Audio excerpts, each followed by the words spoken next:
அதில் எடுத்துடலாம். ஓகே, இப்போ நம்ம எக்ஸ்பிரஷன்ஸ் கண்டினியூ பண்ணலாம். இந்த எக்ஸ்பிரஷன்ஸ் அப்படின்றத macro variable can also be represented as an expression. இந்த எக்ஸ்பிரஷன் அப்படின்றது இந்த ப்ராக்கெட்ஸ்குள்ளே வரத எக்ஸ்பிரஷன் அப்படின்னு சொல்லலாம். இதை எப்படி எழுதுகிறாங்க அப்படின்னு பார்ப்போம். இப்போ வந்து நான் சொன்னேன் #500 அப்படின்றது ஒரு வேரியபிள், #300 வேரியபிள். நீங்கள் #500 = 10ன்னு கொடுத்தீங்கன்னா என்ன ஆகிடும், #500 இடத்துல 10ன்னு போய் உட்காந்துரும்னு சொல்கிறேன். இப்போ இதை இப்படி எழுதாமல் #500 10ன்னா #500 போய் 10 உட்காந்துரும், அது நம்மளுக்கு தெரியும். இப்போ நான் என்ன பண்ணுறேன்னு பாருங்கள்.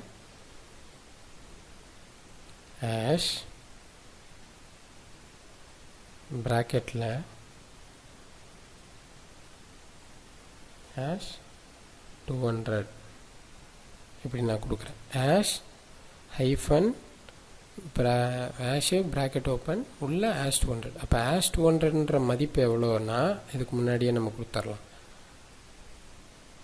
இப்போ நம்ம முதல்ல மிஷினில் என்ன பண்ணிடுறோன்னா #200 = 500ன்னு கொடுத்துறேன். எவ்வளோ, 500.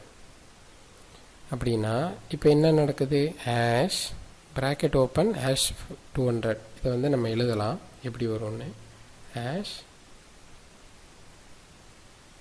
ப்ராக்கெட் ஓப்பன் #200 வேல்யூ எவ்வளோ, படிக்கும்போது எப்படி படிக்கும்னா #200 வேல்யூ 500ன்னு படிக்கும். அப்போது #500 = 10ன்னு கொடுக்குற இந்த #500 படிக்க வைக்கணும்னா #200ன்னு போடுறதும் என்ன தான், சேம் தான். இப்போ நீங்கள் என்ன பண்ணிக்கலாம் அப்படின்னா, இப்போ #500 இப்போ இதுக்கு கீழே நீங்கள் #500 = 10ன்னு கொடுத்தீங்கன்னா இப்போ இந்த #500ன்ற இடத்துல என்ன ஆயிரும், 10ன்னு போய் படிக்கும். இந்த #200 நம்ம என்னென்னு படிக்க வைக்கிறோம், #500ன்னு படிக்க வைக்கிறதுக்காக தான் இந்த வேரியபிள்ஸ் வந்து நம்ம யூஸ் பண்ணுறோம். இதை வந்து இன்னொரு மெத்தட்லேயும் எழுதலாம்னு சொல்கிறாங்க. இப்போ உதாரணத்துக்கு பார்த்தீங்கன்னா இப்போ எனக்கு வந்து 499 வேணும்னு கால் பண்ணணுன்னு வச்சுக்கோங்களேன். இப்போ வந்து எனக்கு 499 வேணும்னா ப்ராக்கெட் ஓப்பன் #200 - 1 ப்ராக்கெட் க்ளோஸ். இப்போ என்ன நடக்கும், இதை வந்து எலாபரேட் பண்ணி எழுதுகிறேன். ப்ராக்கெட் ஓப்பன் #200க்கு எவ்வளோ மதிப்புன்னு கொடுத்துருந்தோம், 500 - 1 ப்ராக்கெட் க்ளோஸ்ட். அப்போது ஈக்குவல் டு ப்ராக்கெட் ஓப்பன் 500 - 1 எவ்வளோ, 499. அப்போ என்னென்னு படிக்குது, #200 - 1 அப்படின்றது எதை குறிக்குது அப்படின்னா, நான் இப்போ எழுதுனதில் #499 அப்படின்றத குறிக்குது. இதில் வந்து நான் என்ன வேல்யூ #200 மென்ஷன் பண்ணியிருக்கேன்றது இம்பார்ட்டண்ட். அது உங்களுக்கு புரியும்னு நினைக்கிறேன். புரியலைன்னா ஒரு டைம் பேக்வேர்ட் போயிட்டு அதை ப்ளே பண்ணி பாஸ் பண்ணி புரிஞ்சுட்டு அப்புறம் அடுத்தது பாருங்கள், அப்போ தான் புரியும்.